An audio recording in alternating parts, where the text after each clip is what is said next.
What is up, everybody? Welcome back to Noir Cinematic. My name is Dimond and happy Halloween! What better way to celebrate one of the best holidays other than talking about scary movies? And of course, a little bit of Halloween makeup. Before we get started, I want to give a big thank you to all of my subscribers. Thank you guys so much. I have over 100 subscribers, and I know that may seem small, but these little victories mean a lot to me. So thank you guys so much for sharing, for subscribing. If you haven't already subscribed, go ahead and hit that button. I promise you don't want to miss what we have in store here on Noir Cinematic. So a couple of weeks ago, I asked on social media, what's the scariest movie you've ever watched and what exactly made it scary? After reading some of the responses, I put together a list of 5 things that I feel make a movie scary.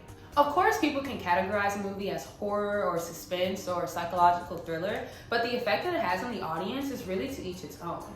Some things that may be scary to you may not be scary to me, and vice versa.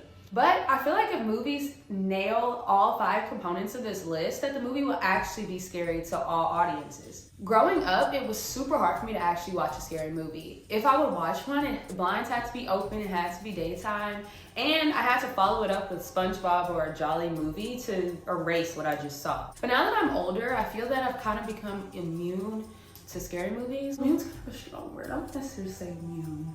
But scary movies don't scare me as much anymore. And all the stuff that I learned about the film industry while in undergrad, I feel like that also kind of put into perspective that scary movies literally are just that, movies. Granted, some of them may be based on a true story, but you gotta kind of look at everything as, okay, this was filmed, somebody wrote this, that, and the other, and all my fears just kind of went away. The 5 big components that I feel really can make or break a scary movie is sound, lighting, realism, special effects, and how exactly the movie was filmed. When it comes down to sound, I think that the scariest thing that a movie can do is not put any sounds at all. Like, have you ever been home alone and you're sitting on the sofa and you kind of hear something drop or hit the ground? That automatically scares you. You guys remember in The Conjuring when they did that was terrifying, mostly because it was done in complete silence. I feel like if they had some music playing in the background, this wouldn't have really made a big difference. The sound and the echo that occurred after hearing the claps added a big element of fear, at least for me. Also, when it comes down to silence in a movie, when somebody's walking up the steps and you can just kind of hear their foot taps or hear the door open or hear a knock or a little giggle, all of that done in silence makes a huge difference than if it's done with background sound. When I say background sound, I kind of mean like the suspense music that plays in most scary movies. Da-na, da-na. And then it gets more and more and more suspenseful until something falls or something jumps out. Yeah, I mean, that's cool and all, but for me personally, silence is golden. Anything that's done during the silence of a movie, to me, makes it a lot more scary.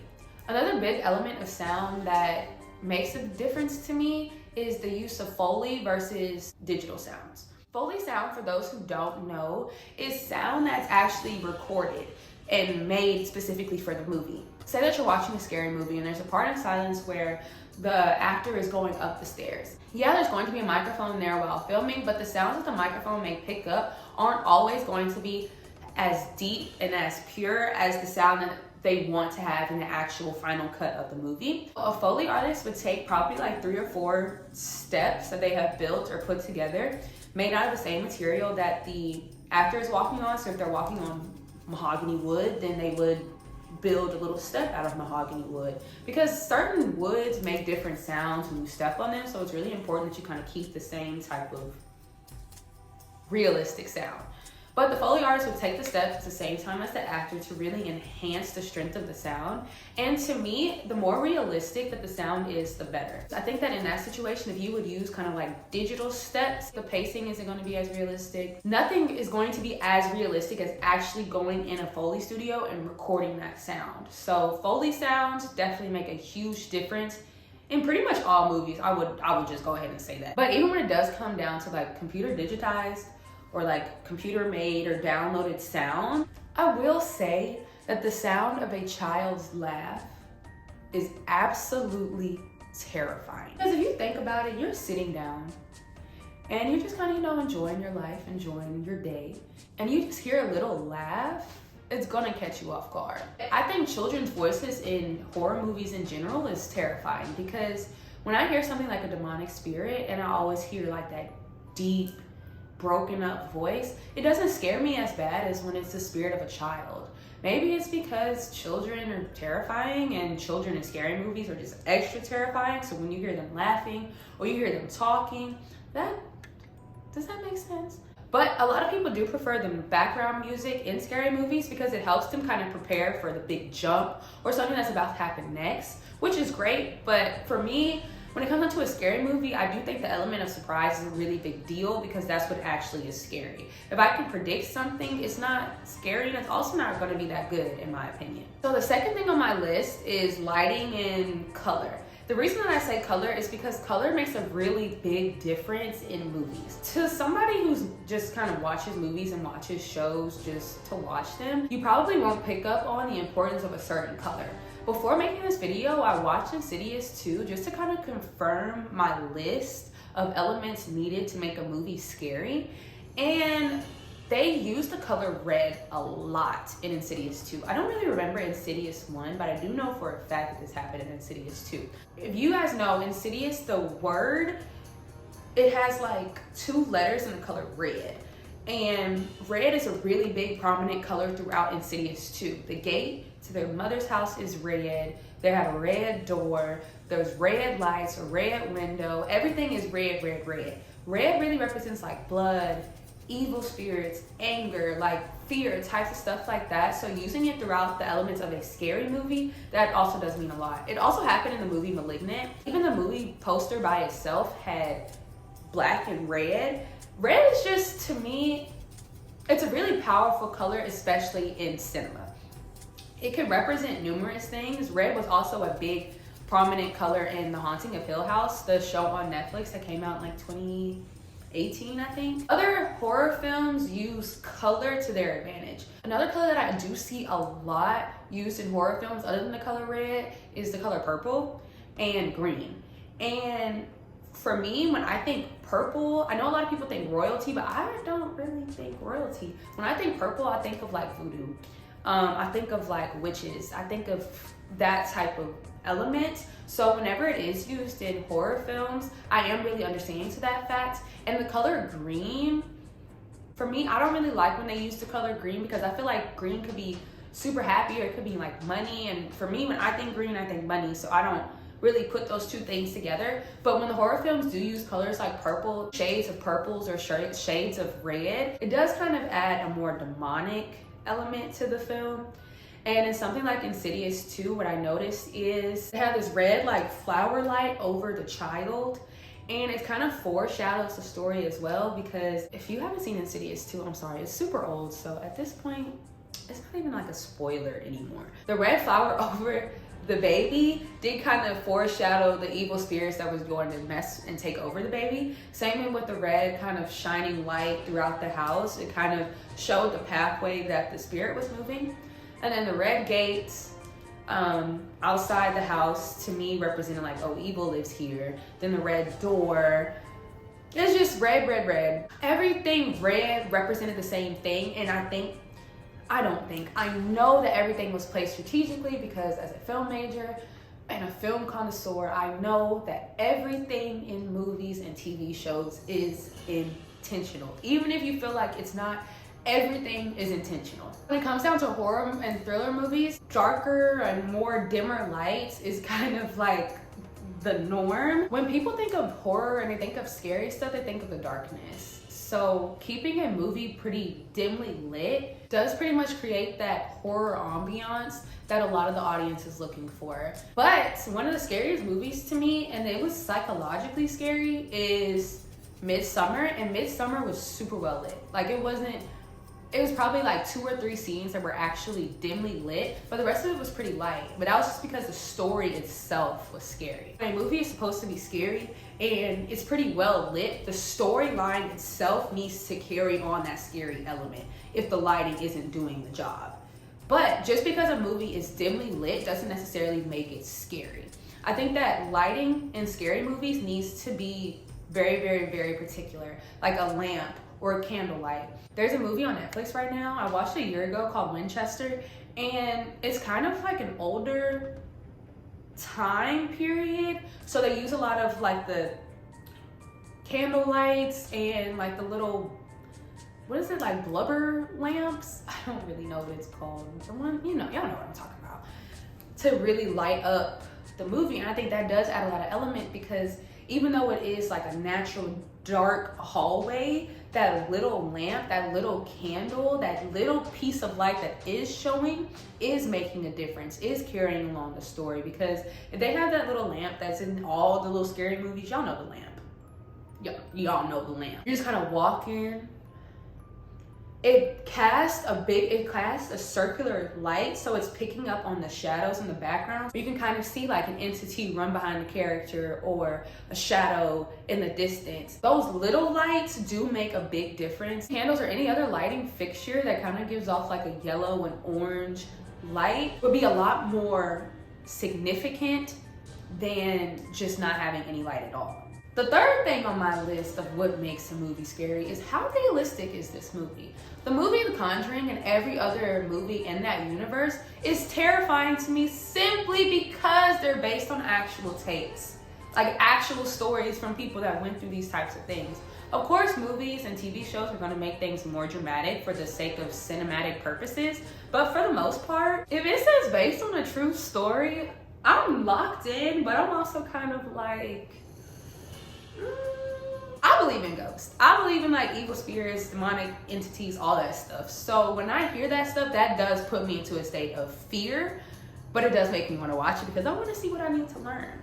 I was one that always grew up watching Ghost Adventures. Of course, it was in the daytime, but I was watching Ghost Adventures and I learned a lot. Like when you kind of feel like this cool breeze, or when you smell sulfur, that's supposed to mean that like there's a spirit around. So I do pay attention to stuff like that because I feel like there's so many ghost hunting shows and history of people actually having real life accounts with evil spirits that when creating a scary movie, you do kind of have to play into the facts of an actual encounter with an evil spirit. But in movies like Slender Man or stuff that just really feels unrealistic, that stuff doesn't scare me. Like to me, that's more comedy than it is scary because really a man that's like 8 feet tall, he can be from like 6 to like 12 feet tall, and you're trying to tell me that's real? Or like Bigfoot or like Babadook? That stuff just doesn't feel real to me. But like an evil spirit feels real. And I know to some people I may sound insane, but no, like think about it. Okay, so you're back in your house. It's just you. It's just you. And your glass fly off the table. You're not gonna freak out? Yes, you are going to spaz out because who wouldn't? That is scary to me. Or taking a shower and getting out and there's writing on the mirror. Another thing that I would honestly say is terrifying is dolls. Like Annabelle, Chucky. Now Chucky himself isn't scary to me. Chucky is more comedy to me than it is scary. And I do think Chucky lost its fear element to me because of all the 101 remakes. Once a scary movie has been remade, it's no longer scary to me. Because what can you do differently that the first movie didn't do? Does that make sense? And now there's like a Chucky TV show, so I'm just over the whole Chucky franchise at this point. Dolls like Annabelle or any other type of doll, that stuff does scare me. Especially if you're sitting in a child's room and they have a big stack of dolls in the corner, and it's just like a bunch of eyes. Or those dolls that like when you move, their eyes kind of follow you. That's scary. So yes, I do feel like Annabelle is probably one of the scariest movies within the Conjuring franchise. If not the scariest movie within the Conjuring franchise, because dolls are scary. Dolls remind me of children. They're both scary elements. Okay, so since we're talking about realism, I can go ahead and talk about number 4, special effects. Special effects to me really can damage a movie. So I just watched Malignant. Well, not just, I watched like a month ago. I thought Malignant was good. I didn't think it was scary, but I thought it was good. They used special effects, but not necessarily. I guess the only real special effect that they used was creating the character of Gabriel, like actually creating him as his small parasite self. And that was amazing to me. The way that they were able to actually like build that, piece him together and make it kind of move, that nice touch. But it wasn't too much. Like, it wasn't too overboard. And that's what I think really can make or break a movie. How overboard is your special effects? If they have too much stuff, every time the character screams, the mouth just goes wide open, and the digital effects just isn't really aligning with the budget. I really like the show Lucifer, and his wings, to me, just aren't aligning with the budget. And it really takes away from him as the devil. But when he's in his full devil form, the effects is A1. Like the digital special effects versus like the makeup and prosthetic special effects, that's where the difference lies. When it's like a prosthetic or makeup special effect, I think it tells a story more than a digital special effect. And I feel like if you can't really create your effect with prosthetics or makeup or stuff like that, and you strictly have to go digital, that you really got to make sure that you're hitting those digital points. For me, I see clean through that. Like when I see a good movie, but the digital effects were trash, it really takes away from the movie. So less digital effects and more prosthetics and makeup special effects. And I think that would really make a big difference within the movie. Last, but definitely not least, is how exactly is the movie filmed? What angles are they using? What type of camera style are they using? If I'm watching a scary movie and they're kind of running through the woods and stuff, I don't want them to be on a steady cam. Like, I don't want the camera to just kind of be still and you just see the character run.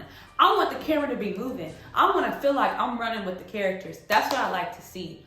Or when they do lack of editing, well, I always feel like lack of editing makes a way bigger difference in any type of movie or TV show than too much editing. Like when they're just working the camera. For example, in Insidious 2, there's a scene where Fake Josh is caught up by Renee and his mother. The camera is kind of like in the middle, and it's turning. Like it's turning as the action is happening. So you see everything. You see the whole house. You see the motions. You see where they're going. And when that is utilized in scary movies, it's really important that you are watching what's happening on the screen because it's going to show you something. Everything is happening for a reason within film. So therefore, they're not just spinning the camera just for the sake of lack of cuts. Now, I'm not going to say that's not always the case because I do know there is some filmmakers that just doesn't want to do any cuts. So they're just going to roll one take, which works sometimes, but it doesn't always work if you're not working it with a purpose. In Insidious 2, when they were running, they did it to show you kind of what rooms Josh was going to get to them while they took the straight shot to the door. They ran straight to the door. Josh went through 2 or 3 other rooms just to get there, but within one of those rooms, there was like a body like on the wall. But that was kind of like quickly shown, but it was still shown in motion. So that does mean a lot. And also in Malignant, there's this scene where she's running through the house away from Gabriel, and it's shot from above her. So you see the path that she took. You can see where she's moving. You can see where she's going next. As she's running, the camera is following her. So the camera is like moving room to room with her, but it's not moving as her person. It's moving to the room, she's running across the room. Moves to the next room, she's running across the room. Moves up the stairs, she's running across. Stuff like that. That means a lot. Because I don't want to be like moving too much, but I also don't want to be not moving at all. I want to feel like I'm there with the characters, but not necessarily that I am the character. Angles matter. Angles does matter. If we're talking about somebody scary or somebody that's supposed to be like this big prominent figure, I expect the angle to be kind of facing up towards them to make them look bigger, to make them look more prominent, to make them feel a lot more important. You kind of see them shown at an angle that makes them more superior than you, the viewer, who is on the opposite side of that camera. And then there's this thing in the film world called the rule of thirds. I think it's also really big in photography too, but it's kind of how you place the camera and where you want your focus to be. So if this was a rule of thirds, I'm not really sure how lined up this is, but this red side of my background would be 1/3, I would be the second third, and then this side would be another third. But you do see it a lot more than you realize that you see it. Everything happens for a reason. You'll probably see somebody who would be on the right and they'll have a door here or an opening and something be happening on this side. But there's nothing happening in the opening and there's nothing happening where the character is sitting, but everything is happening on this further side of the character. What they're doing is they're showing, like they're trying to make you move your eyes to a certain way while still filling up the space within the screen. Too much negative space really takes away from any type of image, whether it's a photograph or a movie or a TV show. Too much negative space isn't always a good thing. So use the rule of thirds to draw your eyes towards something, but it also does happen in scary movies. They'll use the rule of thirds and they'll place it on one side and have things happening within the other two sides. Not necessarily the middle, but the opposite side. Creating kind of like a distance between the character and the action, and also making you kind of look at the character like, oh my God, just look right, just look left, like just look, while the character is kind of oblivious in their own world. You've probably seen it. There'll be a character who's washing their dishes or they're doing something in the sink with headphones on. They're just kind of working, whatever. And you see way back behind them, oh dang, there's something happening. But the character is here. There's probably like their kitchen in the middle, and then the action is way over there. It's creating a distance, it's creating a space, it's adding an element to the story. And then there's movies like Paranormal Activity, which uses the found footage aspect. Look, any movie that uses found footage to me automatically becomes a lot more real, because it's like, okay, well, this person was just recording something on their phone and they just so happened to catch it. Well, this person was also recording something on their phone and they caught the same thing, so you can see it from different angles, from different phones. That makes it really realistic to me. So that's why I feel like Paranormal Activity is one of the scariest movies to a lot of people, because it's just some people recording in their house and you kind of seeing things happening in the background, happening under the bed, happening in the corner. Found footage cinema, honestly my favorite. I did a whole project on it my first year in film, so yeah, I'm very pro found footage. I do feel like using found footage is important and honestly necessary for some horror movies in order to tell a story. Something like Conjuring, I do feel like found footage is super important to be used because it tells the story of what happened. It's something that happened in the past. It also happened in Malignant. It wasn't necessarily found footage, but the doctor in Malignant was recording her sessions and talking about her clients and the people she was working with. And some of those videos that she was using was able to help figure out what exactly was going on, where she was, stuff like that. So that's why I feel like using found footage is pretty much necessary in most, if not all, scary movies. But that's all I have for you guys today. If you guys have any more elements that you feel really makes or breaks a scary movie, please definitely feel free to drop that in the comments. You can shoot me a message on Instagram. Let me know your ideas.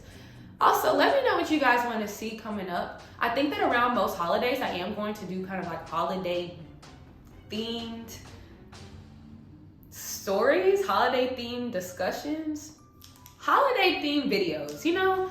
But you guys just let me know what you all want to see. Let me know what you think. What exactly makes a movie scary in your opinion? And also, don't forget to like, share, and subscribe if you already haven't. But happy Halloween!